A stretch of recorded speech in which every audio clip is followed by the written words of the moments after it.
இப்போல்லாம் நீங்கள் வந்து ஒரு வீட்டில் வந்து ஒரு பொம்பளை பிள்ளைகள் யாரையுமே நீங்கள் வைய முடியாது. இப்போல்லாம் யாரையுமே வைய முடியாது. வஞ்சா அதை திட்டினா உடனே அதுக்கு வந்து டக்குனு பைய தூக்கிட்டு கிளம்பிடுதுங்க. முந்தி மாதிரி போகாமலாம் கிடையாது. டக்குன்னு உடனே பைய தூக்கிக்கிட்டு கிளம்பிடுதுங்க. என்னடா காரணம்னா வேற ஒன்றும் இல்லை, அதுக்கு எல்லாத்துக்குமே பஸ்ஸு வந்து ஃப்ரீ. நம்ம விரட்டி போய் பின்னாடி போய் ஏறணும்னு வச்சுங்களேன், நம்மகிட்ட டிக்கெட் கேட்குறாங்க. ஏன் சார் 21 வயசு தான் ஆகுதா சார்? இவ்வளோ தெளிவாக பேசுகிறாங்க. நான் இன்னும் தடவிக்கிட்டே இருக்கேன் இருட்டில், சுவிட்சை தடவை கூட மாதிரி. வந்து விழாவை சிறப்பிச்சது ரொம்ப நன்றி சார். பத்திரம் போயிட்டு வாங்க ஊருக்கு. யோகி பாபு டேட் நடிக்க கிடைக்கிறதே கஷ்டம். இசை வெளியீட்டுலாம் வந்துருக்கு. எல்லாருக்கும் ரொம்ப நன்றி சார். ஓகே ஓகே சார், பார்க்க போகலாம். Thank you sir, thank you. எல்லாரும் ரொம்ப நன்றி நன்றி நன்றி. பத்திரமா போயிட்டு வாங்க சார். நான் பார்த்து வியந்த மிக சிறந்த இயக்குனர். நான் அது எனக்கு வாய்ப்பு கொடுத்து இல்லை நான் முதல் வாய்ப்பு கொடுத்தாருக்கா சொல்ல. இது வரைக்கும் நான் அவர்கிட்ட 4 படம் தானே சார், 4 படம் வேலை பார்த்துருக்கோம். கில்லியவே ரீரிலீஸ் பண்ணிக்கிட்டு கொடுத்த மனுஷன் நீங்கள் தான் கில்லி எனக்கு தெரிஞ்ச வரைக்கும். நான் இருந்த இடத்துல இது எப்படி இருக்குன்னா, பாஸ்ட்டும் ப்ரெசண்ட்டும் இருக்கிற மாதிரி இருக்குது என்னோடதில். ஆனால் உங்களோட ஃப்யூச்சர் வந்து என்னோட நல்லா வரட்டும், நல்லா இருங்க நீங்கள். சினிமா உண்மையிலேயே ஒரு மாற்றத்தை சந்திக்கணும்னா இந்த இன்டர்வல்னு ஒன்று எடுத்துடணும். நம்ம 2 எபிசோடாக பார்த்துக்கிட்டே இருக்கோம். First half second half, first half second ஆஃப்னு 2 எபிசோடாக பார்க்குறோம். அதனால தான் கூட ஒரு 3 எபிசோடை வச்சா நமக்கு பிடிக்க மாட்டேங்குது. நான் சொன்னேன், ஐயா நீங்கள் படம் தயாரிக்கிறனால நான் ஒரு படத்தை வந்து நான் எடுத்துட மாட்டேன். படம் எடுத்து கொடுத்துட்டீங்கல்ல? ஆமாம். அப்படி ஓரமாக உட்காருங்க. இல்லைங்க, அது பதட்டப்படாதீங்க, எங்கள்கிட்ட ஒரு டீம் இருக்குது. இல்லை என்னையா சொல்கிறீங்க? இல்லை நீங்கள் உட்காருங்க, ஓரமாக உட்காருங்க. வேறு ஒன்றும் இல்லை, அது ஆண்டவன் கட்டலை, ஒன்றும் பண்ண முடியாது. கரெக்ட் தானே sir Vijay Sethupathi sir? Sir ஆண்டவன் கட்டலைன்னு சொன்னேன் சார். எல்லாருக்கும் வணக்கம். ரொம்ப சந்தோஷமாக இருக்குது. இந்த படத்தில் ஃபர்ஸ்ட்டு அருளானந்த் சார் ப்ரொடியூசருக்கு நான் ரொம்ப நன்றி தெரிவிச்சுக்கிறேன். ஏன்னா என்னோடய பர்த்டே அன்றைக்கி தான் வந்து சார் வந்து மேட் பண்ணி ஒரு நல்ல கதை வந்து பண்ணி கொடுங்கினாரு. வந்தேன், அதேமாதிரி அவர் சொன்ன மாதிரி நல்லபடியாக பண்ணி கொடுத்துட்டோம். அடுத்து சீனு ராமசாமி சார், ஏன்னா தர்மதுரை நிறைய படங்கள் நேஷ்னல் அவார்டு வாங்கி, ஒரு 4 படம் பண்ணார். 4 படத்தில் ஒரு 3-4 நேஷ்னல் அவார்டு வாங்கியிருக்காரு. அவரோட ரொம்ப நாள் பேசிகிட்டே இருந்தேன் நான் சீனு சார் கூட. சார் நம்ம ஒரு படம் பண்ணணும் சார் அப்படின்னு. கண்டிப்பாக பண்ணலாம் சார் அப்படின்னு கூப்பிட்டாரு. போய் பண்ணேன். அப்புறம் மற்ற ஒரு ஜிப்பா ஒரு வேஷ்டி வந்தது. இது யார் போட்டிருந்தது அப்படின்னு கேட்டேன். வி.க. ராமசாமி சார் போட்டிருந்தாரு அப்படின்னாங்க. அதை அப்படியே தூக்கி என்கிட்ட கொடுத்துட்டாங்க. அந்த ஒரு முக்கியமான கேரக்டர் ஒரு தம்பி சொன்ன மாதிரி, அப்புறம் சார் சக்தி சார் சொன்ன மாதிரி ஒரு முக்கியமான கேரக்டர் தான் அது, பெரியப்பா கேரக்டரு. ஒரு சீனும் அவர் எடுக்கும்போது, சீனு சார் எடுக்கும்போது அந்த வாழ்வியலை அப்படியே கொண்டு வந்து, ஏன்னா நம்ம லோக்கலாக நம்ம வந்து கவுண்டர் அடிச்சுட்டு சுற்றிட்டு இருப்போம். ஒரு இடம் கூட அவர் வந்து அதுக்கு வாய்ப்பு கொடுக்கல, கண்ட்ரோல் பண்ணிட்டாரு. இப்போ படமாக பார்க்கும்போது அது ரொம்ப சந்தோஷமாக இருக்குது. மேடம் கூட சொன்னாங்க, ப்ரொடியூசரோட ஒய்ஃப் மேடம் கூட சொன்னாங்க, சார் அந்த கிளைமேக்ஸில் ஒரே ஒரு லுக்கு மட்டும் விட்டுருப்பீங்க அப்படின்னு. ரொம்ப நன்றி மேடம், அந்த அளவுக்கு நீங்கள் ஒன்று பார்த்து சொன்னதுக்கு ரொம்ப நன்றி. எல்லாருக்கும் ரொம்ப நன்றி தெரிவிச்சுக்கிறேன். அப்புறம் ஏகன் தம்பி ஷூட்டில் வந்து ஒவ்வொரு முறையும் அண்ணா நான் கரெக்டாக நடிக்கிறேன்னு கேட்பான். நானே கரெக்டாக நடிக்கணும்னு தெரிலடா, நீ வேறு கம்னுறா அப்படின்னா. ஏன்னா அவர் சார் எந்த டைமில் எப்படி டைலாக் மாற்றுவார்னு தெரியாது, அந்தளவுக்கு லைவாக போவார் எல்லா இடத்துலையும். ஏகன் இந்த மூலம் சொன்ன மாதிரி தான், ஆண்டவன் கட்டளை, யார் என்ன சொன்னாலும் அவன் உயரத்தில் கொண்டு போயிடுவான். ரொம்ப நன்றி தம்பி. மேலும் மேலும் எல்லாருக்கும் நான் நன்றி தெரிவிச்சுக்கிறேன். பத்திரிகையாளர்களுக்கும் மற்ற எல்லா தயாரிப்பாளர் சுரேஷ் காமாட்சி சார், அப்புறம் சக்தி சார், எல்லாருக்கும் நான் நன்றி தெரிவிச்சுக்கிறேன். ரொம்ப ரொம்ப நன்றி. ரியோ டீம் அவங்களுக்கும் நன்றி தெரிவிச்சுக்கிறேன். ரொம்ப நன்றிங்க. யாராவது விட்டு இருந்தால் மன்னிச்சிடுங்க. இங்கே வந்திருக்கிற எல்லாருக்குமே நான் நன்றி தெரிவிச்சுக்கிறேன். ரொம்ப நன்றிங்க. தேங்க்யூ. அதான் இப்போ ஏதாவது வரும்னு பார்த்தேன். எங்கள் சார் விஜய் சேதுபதி சார் எப்படி விட்ருவோம் சார், நீங்கள் எதுவுமே பண்ணல சார், அதனால தான் சார். வாங்க சார், நீங்கள் சென்ட்ரலில் நிற்கணும், வாங்க சார். எனக்கு ரொம்ப பிடிச்சவர். ஆண்டவன் கட்டளையிலேருந்து ஆரம்பித்தேன் சார். நான் என்னப்பா கதையை சொல்லிட்டுமா? அது எடுத்துட்டாங்களப்பா 2016. ரொம்ப 2 பேரும் அப்படியே பயணிச்சுட்டு இருக்கோம். ரொம்ப நன்றி சார். முடிச்சுக்கலாமா சார்? பேசுறது ரொம்ப நன்றி எல்லாருக்கும். சார் வந்து விழாவை சிறப்பிச்சதுக்கு ரொம்ப நன்றி சார். பத்திரம் போயிட்டு வாங்க ஊருக்கு. ஏன்னா அவர்கிட்ட சொல்லிட்டேன், நான் இப்போ பெங்களூர் ட்ராவல் பண்ணுறேன், அதனால ரொம்ப ரொம்ப நன்றி எல்லாருக்கும். Thank you sir. Yogi Babu date நடிக்க கிடைக்கிறதே கஷ்டம். இசை வெளியீட்டுலாம் வந்துருக்கு. எல்லாருக்கும் ரொம்ப நன்றி சார். ஓகே ஓகே சார், பார்க்க போகலாம். Thank you sir. தேங்க்யூ எல்லாரும் ரொம்ப நன்றி நன்றி நன்றி. பத்திரமா போயிட்டு வாங்க சார். சரி, யாரும் கூட நானே மேடைக்கு வந்துட்டேன். அப்படியே நானும் பேசிட்டேன். அப்படியே நானும் போகிறேன். நான் ஐயா உங்களுக்கு 2 பக்கத்தில் ஒரு இன்ட்ரோ இருக்கியா? தேவையில்லை. சகோதரர் ஏகன் அவர்களுக்கு முதல்ல வாழ்த்துக்கள். இந்த மாதிரியான ஒரு மேடையில் ஒரு 14 வருஷமாக நிற்கும்போது உங்கள் அளவுக்குலாம் எனக்கு வந்து தைரியம்லாம் இருக்குல்ல. ரொம்ப நடுக்கத்தோடு தான் இருந்தேன். ஆனால் உங்கள் முகத்தில் ஒரு நல்ல கான்ஃபிடென்ட் இருக்குது. இந்த ட்ரெயிலர், இந்த சாங்கு, உங்கள் எக்ஸ்பிரஷன்ஸ் எல்லாமே ரொம்ப அழகாக இருக்குது. ரொம்ப அழகான நேரம் உங்களுடைய நேரம் வந்து. ப்ரோ அவர் சொல்கிறது கேளுங்க ப்ரோ. ஓகே, ஸோ வாங்க. எதுக்கு நான் உன் தம்பி அவன் ரொம்ப நல்லா பேசுகிறான். ஏய் நீ வராத. ஏன் சார் 21 வயசு தான் ஆகுதா சார்? இவ்வளோ தெளிவாக பேசுகிறாங்க. நான் இன்னும் தடவிக்கிட்டே இருக்கேன். இருட்டில் சுவிட்சை தடவை கூட மாதிரி ரொம்ப தெளிவாக எந்த வார்த்தையும் அச்சு பேசுகாமல் ரொம்ப கிளியராக பேசுகிறேன் சார். உங்கள் பையன் ரொம்ப தெளிவாக பேசுகிறேன் சார். வாழ்த்துக்கள் மேத்யூ உனக்கு. ஏகனுக்கு பார்க்குறது ரொம்ப லட்சணமாக அழகாக நம்ம ஊர் நேரம் ரொம்ப நல்லா பண்ணியிருக்கீங்க. உங்கள் எக்ஸ்பிரஷன்ஸ்லாம் ரொம்ப நல்லாயிருக்கு. இருக்கடா உங்களுக்கும் வாழ்த்துக்கள்மா. இந்த படத்தில் நடிச்சிருக்க அத்தனை பேரும் பார்க்குறது ரொம்ப அழகாக இருக்கீங்க. அந்த கதையும் ரொம்ப அழகாக இருக்குது. சீனு சாரோட எனக்கு ரொம்ப பிடிச்சது, எத்தனை முறை இந்த தேனியில் இன்னும் ஒரு 100 படம் பண்ணாலும் சரி, அவரால் ஒவ்வொரு முறையும் புதுசாக ஃப்ரேம் வைக்க முடியும், புதுசாக கதை சொல்ல முடியும். அதான் இயக்குனர் சீனிவாசன் சார். கதை சொல்லும்போது அவர் எந்த ஃப்ரேம் வைக்கணும், எங்கே வைக்கணும், இது வரைக்கும் ஒரு நாள் கூட அவர் யோசிச்சோ தடுமாறியோ படப்படத்தோ நான் பார்த்ததே இல்லை. தன்னை நம்பி ஒரு தயாரிப்பாளர் பணம் போட்டார்னா அந்த பணத்தை எவ்வளோக்குள்ள சிக்கனமாக எடுக்கணும், அந்த படத்தை எவ்வளோக்குள்ள சிக்கனமாக எடுக்கணும், சொல்ல வர கதையை எவ்வளோ தெளிவாக ஆடியன்ஸ்க்கு புரிகிற மாதிரி சொல்லணுங்கிறதுல நான் பார்த்து வியந்த மிக சிறந்த இயக்குனர். நான் அது எனக்கு வாய்ப்பு கொடுத்து இல்லை நான் முதல் வாய்ப்பு கொடுத்தாருங்க சொல்ல. இது வரைக்கும் நான் அவர்கிட்ட 4 படம் தானே சார், 4 படம் வேலை பார்த்துருக்கோம். முதல் படத்துலேருந்து நான் மாமனிதன் வேலை பார்க்குற வரைக்கும் எங்களுக்கான பட்ஜெட் கூட கிடைச்சாலும் அவர் தென்மேற்கு பருவ காட்டுற படத்தில் மிக குறைவான பட்ஜெட்டில் எப்படி ரொம்ப பொறுப்போடையும் படம் வேகமாகவும் வேலை பார்த்தாரோ அதில் துளி கூட குறையாமல் தான் எல்லா படத்துக்கும் வேலை பார்த்தார். சீனிவாசன் சார் மாதிரி ஒரு இயக்குனர் கையால் நீங்கள் அறிமுகமாகிறதுக்கு முதல்ல நீங்கள் கொடுத்து வச்சுருக்கணும். அதுக்கு முதல்ல வாழ்த்துக்கள்.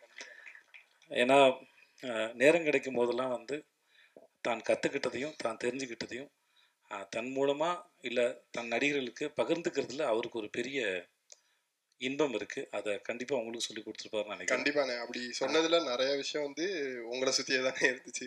சேது இப்படி பண்ணா, சேது அப்படி பண்ணான்றது தானே நிறைய எடுத்துக்கிட்டுருங்க. வேறு ஏதாவது கற்றுக்கிட்டு இருந்து ஸோ உங்களுக்கு மூலம் என்னுடைய வாழ்த்துக்கள் சார். என்ஆர் ரங்கநாதன் சாருடைய பாடல்கள் வந்து ரொம்ப நல்லா, எஸ்பெஷலி அந்த அண்ணன் தங்கச்சி பாட்டு வந்து ரொம்ப நடுவில் போன அந்த ஃப்ளூட் பீட்லாம் சூப்பராக இருந்துச்சு சார். உருக்கி எடுத்துச்சு சார், ரொம்ப நல்லா இருந்துச்சு சார். என்னை கூப்பிட்டதுக்கு முதல்ல ரொம்ப நன்றி.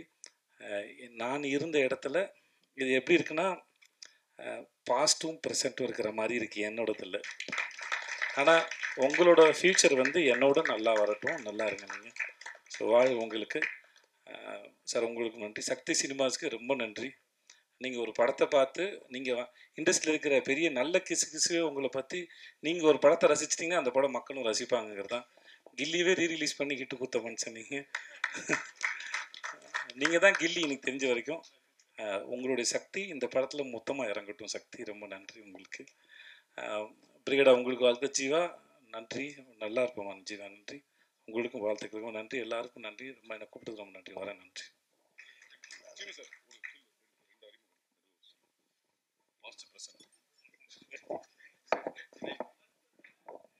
யாராவது இவரை எதையாவது பண்ணுங்களேன். அவங்கெல்லாம் பார்த்து ரொம்ப நாள் ஆயிடுச்சு. எனக்கு முன்னாடி இருக்கிற எனக்குரிய எல்லோருமே ஆரம்ப நாட்கள்லேருந்து இப்போ வரைக்கும் இப்போ அந்த 15 வருஷமாக என் கூட பயணிச்சுக்கிட்டு இருக்கீங்க. என் அன்புக்குரிய பத்திரிகை நண்பர்களுக்கும் எழுத்து பத்திரிகை நண்பர்களுக்கும் ஊடக நண்பர்களுக்கும் என்னுடைய வணக்கம்.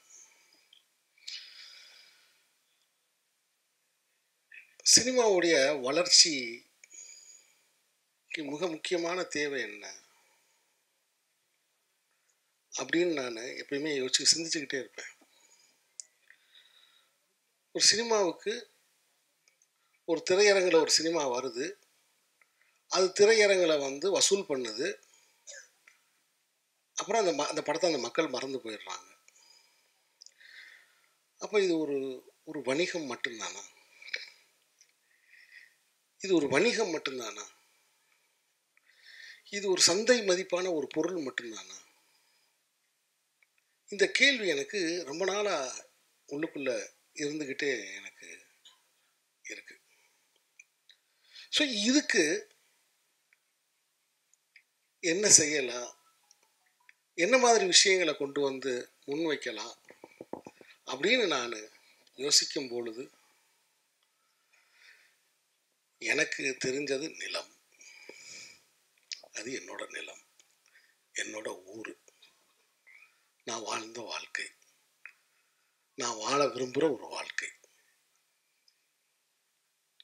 அந்த மண் கதை அப்படிங்கனாலே அது நிலம்தான், நிலத்தோடு சம்பந்தப்பட்டது. சினிமா உண்மையிலேயே ஒரு மாற்றத்தை சந்திக்கணும்னா இந்த இன்டர்வல்னு ஒன்று எடுத்துடணும். சினிமா உண்மையிலேயே ஒரு மாற்றத்தை சந்திக்கணும்னு பத்திரிகை நண்பர்கள் நீங்கள்லாம் அந்த கருத்து ரொம்ப முக்கியமான கருத்து நினச்சிங்கன்னா முதல்ல அந்த இன்டர்வல்னு ஒன்று எடுத்துடணும். உடனே தியேட்டரில் இருக்கிறவங்கெல்லாம் அந்த ஸ்டால் வச்சுருக்கிற ஓனர்கள்லாம் என் மேலே கோவப்படக்கூடாது. பாப்கார்ன் வாங்குறவன் எந்த சூழ்நிலையும் வாங்கி தான் சாப்பிடுவான், இன்டர்வல் விட்டால் தான் சாப்பிடணும். அந்த காலத்தில் வந்து நாடகத்துறையிலிருந்து சினிமா வந்தது. சம்பூர்ண ராமாயணம் 3.5 மணி நேரம், 3.5 மணி நேரத்தையே ஒரே நேரத்தில் போட முடியாது, அதனால 2 இன்டர்வல் விட்டுருக்காங்க. இது கொஞ்சம் கொஞ்சமாக போய் இப்போ ஒரு இன்டர்வலாக மாறி இருக்கு. நீங்கள் நல்லா பாருங்கள், வெப் சீரிஸ் இங்கே வந்திருக்கு, ஆனால் தமிழ்நாட்டில் வெப் சீரிஸ்க்கு பெரிய வரவேற்பு இல்லை.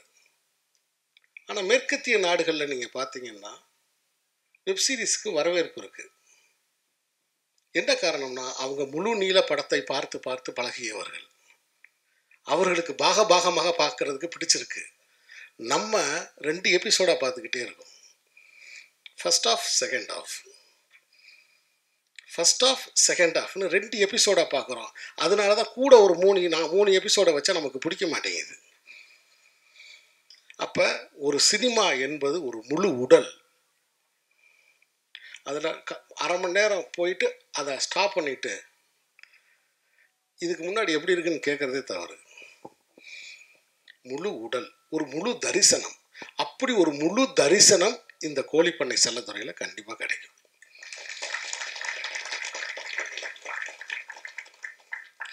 நண்பர்களே, நான் வந்து கொஞ்சம் ஒரு 5 நிமிஷம் அதிகமாக பேசினாலும் சில கருத்துக்களை நான் உங்களோடு பகிர்ந்து கொள்ள வேண்டும் என்று நான் ஆசைப்படுகிறேன். இந்த கோழிப்பண்ணை செல்லத்துறை என்கிற இந்த படம் எனக்கும் வந்து இப்போ 50 வயசு ஆயிடுச்சு. நானும் 2 பெண் குழந்தைகளுக்கு தகப்பன். ஆனால் நான் இதுவரைக்கும் டாக்டர் அருளானந்து போல ஒரு தந்தையை பார்க்கவே இல்லை.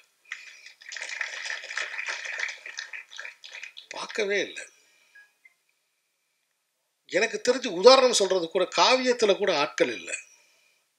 இது மிகையா நான் சொல்லலை. காவியத்தில் கூட இவ்வளவு பாசமா, இவ்வளவு அன்பா, அதே சமயத்தில் ஒரு திட்டமிட்டு ஒரு தெளிவோட ஒரு காரியத்தை முன் நகர்த்தி போகிற ஒரு தந்தையை நான் இப்போ இது வரைக்கும் நான் பார்க்கவே இல்லை. என்னை முதலில் அழைத்தது ஒரு தந்தை தான் என்னை அழைச்சார். என்னுடைய நண்பர் ஒரு இயக்குனர் மூலமாக ஒரு தந்தை என்னை அழைத்தார். முதல்ல ஃபோனில் பேசிட்டு இருந்தார். நான் சொன்னேன், என்னோடய பையனை வந்து ஹீரோவாக்கணும் அப்படின்னு சொன்னார். இது பாருங்கள், இப்போ அவர் பேசும்போது தெரியுது, ஏகன் பேசும்போது தெரியுது, இது சின்ன வயசுலேருந்தே இந்த கனவை ஊட்டி வளர்த்துருக்காரு. இதே ஒரு தனி படமாக எடுக்கலாம், இந்த கதையவே ஒரு தனி சினிமாவாக எடுக்கலாம், அப்படி ஊட்டி வளர்த்துருக்காரு. அப்போ அவர் என்னை கூப்பிட்டு பேசுகிறாரு. பேசும்போது நான் சொன்னேன், ஐயா நீங்கள் படம் தயாரிக்கிறனால நான் ஒரு படத்தை வந்து நான் எடுத்துட மாட்டேன். என் கதைக்கு தகுதியானவர்களா அப்படின்னு பரிசோதனை பண்ணிட்டு அதுக்கு சரியாக இருக்கும் பட்சத்தில் தான் நான் எடுப்பேன். ஏன்னா என் கையில் இருக்கிற ஒரே அஸ்திரம் அது ஒன்று தான். ஆர்டிஸ்டில் காம்ப்ரமைஸ் பண்ணுறது கிடையாது. நண்பர்களே, ஒரு தந்தை தயாரிப்பாளர் அப்படின்றதுக்காக நான் இந்த படத்தை எடுக்கவே இல்லை. ஏகன் ஏற்கனவே வந்து சின்னத்திரையில், அதுக்கு முன்னாடி நடனம், இப்படி பல உடற்பயிற்சி இடற்பயிற்சி இதெல்லாம் செஞ்சு அடிக்கடி வீடியோஸ்லாம் எனக்கு அனுப்புவார்.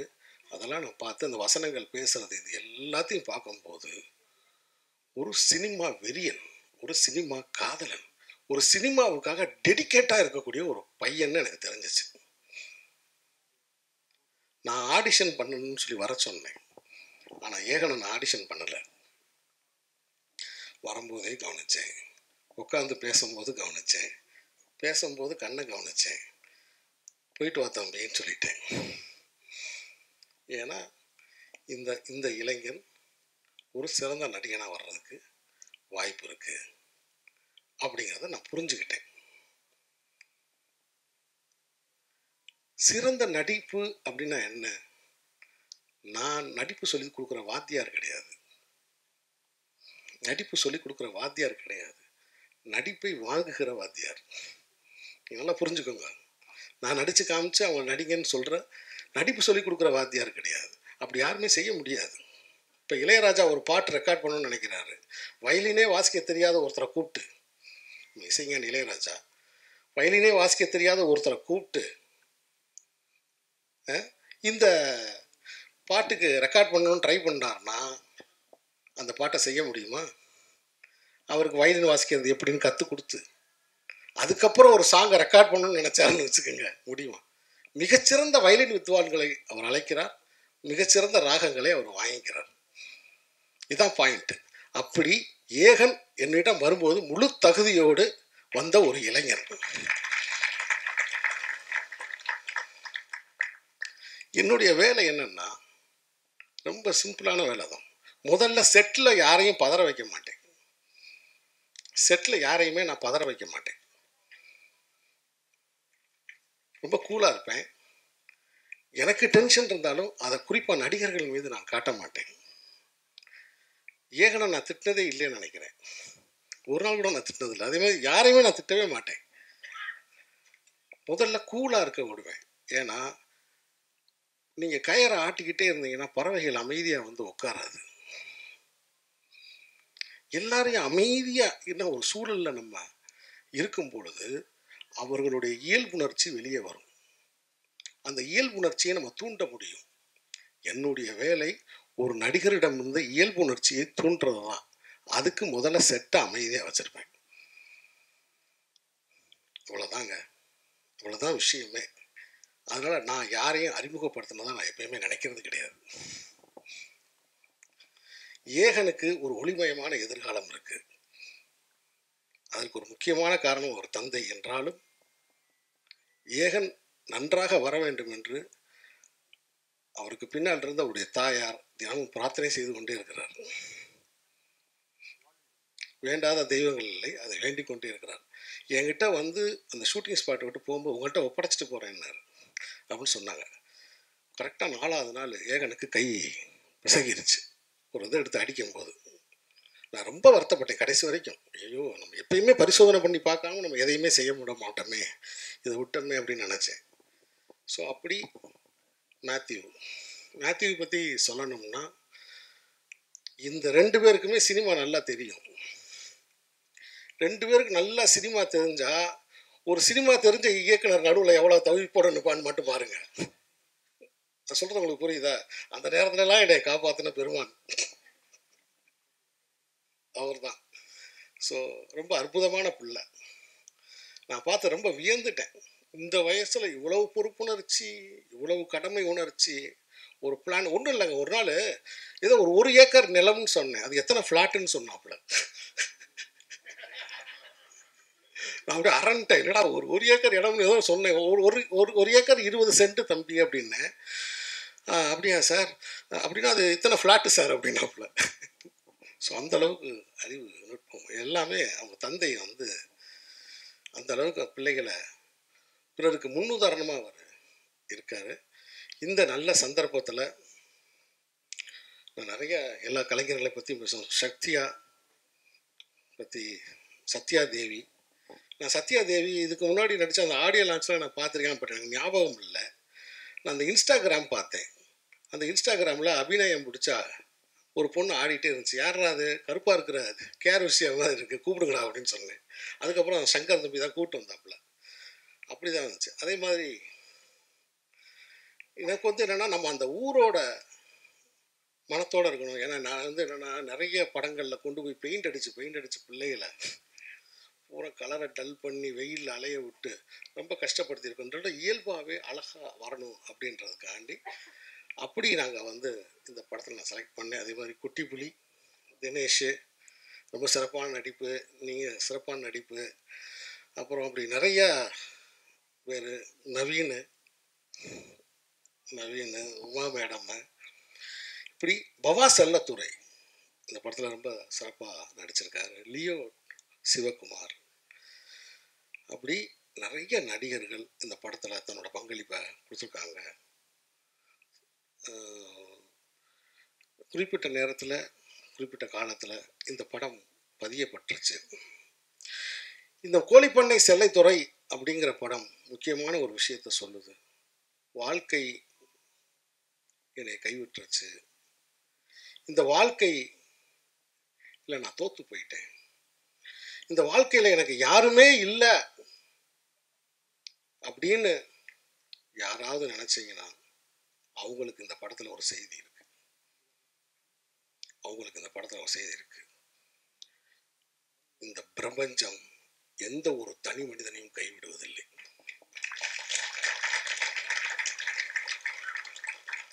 ஏதோ ஒரு ரூபத்தில் வந்து உங்களை அரவணைக்கும். யோகி பாபு, அருமை நண்பர் யோகி பாபு சார் வந்து என்கிட்ட கதையே கேட்காம என்னை நம்பி வந்து குறிப்பிட்ட நாட்களில் அழகாக நடிச்சுட்டு அந்த பெரியசாமி அப்படிங்கிற கதாபாத்திரம், ஏகனுடைய பெரியப்பாவா மிகச்சிறப்பாக நடிச்சிருக்காங்க. இவங்க 2 பேர் காம்பினேஷன்ஸில் ஒரு சீன் இருக்குது.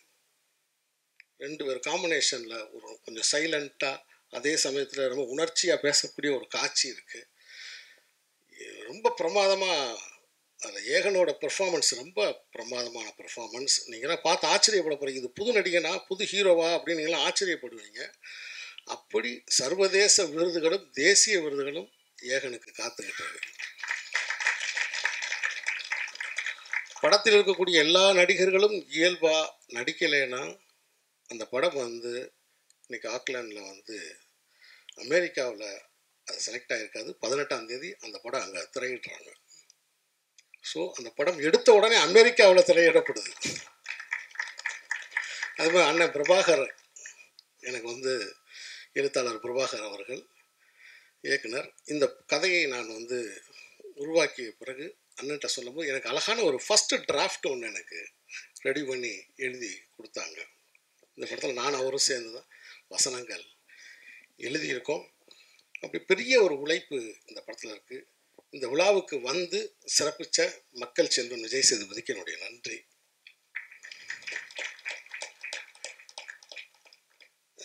இந்த மாதிரி படங்களை நீங்கள் தான் கொண்டு போய் மக்கள்கிட்ட கொண்டு போய் சேர்க்கணும் அப்படின்னு ரொம்ப கேட்டுக்கிறேன்.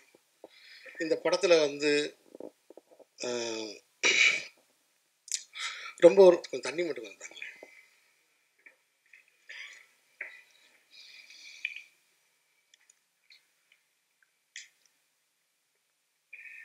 இப்போல்லாம் நீங்கள் வந்து ஒரு வீட்டில் வந்து ஒரு பொம்பளை பிள்ளைகள் யாரையுமே நீங்கள் வைய முடியாது. இப்போல்லாம் யாரையுமே வைய முடியாது. வஞ்சா அதை திட்டினா உடனே அதுக்கு வந்து டக்குனு பைய தூக்கிட்டு கிளம்பிடுதுங்க. முந்தி மாதிரி போகாமலாம் கிடையாது. டக்குன்னு உடனே பைய தூக்கிக்கிட்டு கிளம்பிடுதுங்க. என்னடா காரணம்னா வேற ஒன்றும் இல்லை, அதுக்கு எல்லாத்துக்குமே பஸ்ஸு வந்து ஃப்ரீ. நம்ம விரட்டி போய் பின்னாடி போய் ஏறணும்னு வச்சுங்களேன், நம்மகிட்ட டிக்கெட் கேட்குறாங்க. நீங்கள் பார்த்தீங்கன்னா சென்னை மட்டும் கிடையாது, தமிழ்நாடு ஃபுல்லாக வந்து பெண்கள் வந்து இப்போ நல்லா ஜாலியாக அவங்க நினச்ச இடத்துக்கு போகிறாங்க, கோயிலுக்கு போகிறாங்க, குளத்துக்கு போகிறாங்க, வேலைக்கு போகிறாங்க, நல்லா ஃப்ரீ. யாருமே திட்ட முடியலை. உண்மையை சொல்ல போனால் ஆண்கள் தான் வந்து அடிமையாக இருக்காங்க. இதுக்கு காரணம் யாருன்னா அது வேறு யாரும் இல்லை, நம்முடைய மாண்புமிகு முதல்வர் ஸ்டாலின் அவர்கள் தான். அவர் தான் இருக்கிறவங்களை பூராத்தையும் வந்து பெண்களுக்கு பூரா இலவச பஸ்ஸை கொடுத்து விட்டாப்புல.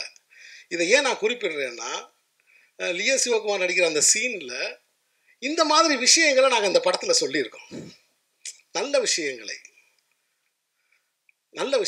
இந்த படத்தில் நாங்கள் சொல்லியிருக்கோம். அரசு மருத்துவமனையை நாங்கள் கொண்டாடி இருக்கோம். ஏன்னா அரசு மருத்துவமனைக்கு யாருமே போகிறதில்லை, ஆனால் அரசு மருத்துவமனையை நாங்கள் கொண்டாடி இருக்கிறோம். இந்த படத்தில் அரசு மருத்துவர்களையும் நாங்கள் வந்து பெருமைப்படுத்தியிருக்கிறோம் இந்த படத்தில். ஸோ ஆக மொத்தத்தில் இந்த படம் நிச்சயம் உங்களை ஏமாற்றாது. நிச்சயம் உங்களை ஏமாற்று. அதாவது வந்து விருதுக்குரிய படங்கள் விருது வாங்கிருச்சு, வாழ்வியல் படங்கள்னு சொல்கிறாங்க, போகலாமா வேணாமா? ஏன்னா இணையதளத்தில் வந்து நம்ம தான் பார்க்குறோமே எவ்வளோ கமெண்ட்ஸ் என்னன்னு. போகலாமா வேணாமா அப்படி இல்லை. எங்களுடைய சவாலே வேற. உள்ளூர் மக்களையும் ரசிக்க வைப்பது, உலக மக்களிடமும் போய் சேருவது. கோழிப்பண்ணை செல்லதுரை உள்ளூர் மக்களுக்கும் செல்லதுரையாகவும் உலக மக்களுக்கும் ஒரு செல்லதுரையாகவும் இந்த படம் உருவாகியிருக்கு. நான் எடுத்த படம்ன்றதுக்காக நானே பேச மாட்டேன். உலகத்திலே மிகப்பெரிய பயந்தோழி நான் தான். தான் செஞ்ச சின்ன பூதத்தை பார்த்து பயப்படுற ஒரு மந்திரவாதி இருக்காங்களா, அது நான் தான். இது என்ன செய்யுமோ ஏது செய்யுமோ, என்ன ஏகன் நல்லா இருக்கா, அவங்க அப்பாட்ட கேட்பேன், என்ன சார் நல்லா இருக்கா சார், இப்படி கேட்டுக்கிட்டு இருக்கக்கூடிய ஒரு ஆள் நானே கான்ஃபிடண்டாக சொல்கிறேன், இந்த படம் உங்களை கண்டிப்பாக ஏமாற்றாது. முக்கியமாக வந்து சக்தி வேல் இந்த படத்தை வாங்கிட்டாருன்னு சார் எனக்கு கூப்பிட்டு சொன்னார். நான் இல்லை கேட்டேன், உண்மையா சார்னு கேட்டேன். ஆமாம் சார், சக்திவேலன் வந்து இந்த படத்தை வாங்கிட்டாரு, அவர் தான் ரிலீஸ் பண்ணுறாரு. என்ன சார் சொன்னார்? படம் எமோஷனான கண்டென்ட்டாக இருக்குது, இதை கொண்டு போய் கரெக்டாக ரீச் பண்ணிடலாம் அப்படின்னு சொன்னார். ரொம்ப நன்றி. இந்த படம் அவர்கிட்ட போகும்போதே இது இன்னொரு இடத்துக்கு வந்து இந்த படம் வந்து போனதாக நான் ஃபீல் பண்ணுறேன். அப்புறம் இது வரைக்கும் நான் வந்து 8 படம் பண்ணியிருக்கேன், இது எனக்கு 9வது படம். இது வரைக்கும் நான் 8 படம் பண்ணியிருக்கேன், இது எனக்கு 9வது படம். ஆனால் இந்த 9வது படத்தில் தாங்க எனக்கு ஒரு புதிய அனுபவத்தை டாக்டர் அருளானந்த் கொடுத்துட்டார். என்னன்னா, எங்கள் ஊர் டீ கல்லுக்குட்டி இருக்கு பாருங்க, அந்த மலை கிராமத்திலிருந்து ஒரு ஆடி மேய்க்கிறவன் எனக்கு ஃபோன் பண்ணிட்டேன். உங்கள் விளம்பரத்தை நான் பார்த்தேன், மாமா விளம்பரம் சூப்பர் மாமா, போஸ்டர் பார்த்துட்டே மாமா, வண்டிக்கு பின்னாடி போய்கிட்டு இருக்கு மாமா அப்படின்ட்டான். அப்படி ஒரு படத்தை கொண்டு போய் நான் அந்த படத்தில் ரொம்ப ரிலாக்ஸ் ஆகிட்டேன். உண்மையிலே அவங்களுடைய கிரியேட்டிவ் டீமுக்கு நான் வாழ்த்து சொல்லிக்கிறேன். இந்த photo designs, even though trailer, teaser, இது எதுவுமே நான் கட் பண்ணவே இல்லை. படம் எடுத்து கொடுத்துட்டீங்கல்ல, ஆமாம், அப்படி ஓரமாக உட்காருங்க. இல்லைங்க, அது பதட்டப்படாதீங்க, எங்கள்கிட்ட ஒரு டீம் இருக்குது. இல்லை என்னங்க சொல்கிறீங்க? இல்லை நீங்கள் உட்காருங்க, ஓரமாக உட்காருங்க. சரி, ஓகே. என்ன வரப்போகுது எனக்கு எதுவுமே தெரியாது. ஆனால் மிகச்சிறப்பாக ஒரு இளைஞர்கள் டீம் ஏகனோட தலைமையில் செயல்பட்டு இந்த டிசைன்ஸு அப்புறம் கொஞ்ச நாள் நான் என்ன பண்ணிட்டேன், நான் கருத்தையே சொல்கிறத நிப்பாட்டிட்டேன். கருத்து சொல்கிறது நிப்பாட்டேன். ஏன்னா எல்லாமே சிறப்பாக வந்துக்கிட்டு இருக்கு. ஃபஸ்ட்டு டீசர் நல்லா பாராட்டா போயிடுது, 2வது ட்ரெய்லர் நல்லா வருது. சரி, இளைஞர்கள் நல்லா செய்கிறாங்க, நம்ம படத்தை எடுத்து கொடுத்துட்டோம், விழாவில் போய் பேசிட்டு வருவோம், வாழ்த்து பேசிட்டு வருவோம் அப்படின்னு சொல்லிட்டு, அதே மாதிரி சாரும் சொன்னார், நீங்கள் ஒன்றும் கவலைப்படாதீங்க சார், எல்லாம் சிறப்பாக வரும் சார் அப்படின்னு சொன்னார். ஸோ அப்படி இன்றைக்கி இந்த ப்ரெஸ் மீட் வரைக்கும் இந்த படத்தை கொண்டு வந்து தன் தோளில் இந்த ஆஞ்சநேயர் சஞ்சீவி மலையை தூக்கிட்டு வந்த மாதிரி டாக்டர் அருளானந்த் இந்த படத்தை தூக்கி கொண்டு வந்து முன்னாடி வச்சுட்டாரு. ஸோ நீங்கள் எங்களுக்கு தருகிற அந்த அன்பு பரிசை தலைகுனிந்து ஏற்க நான் தயாராக இருக்கிறேன். நன்றி, வணக்கம்.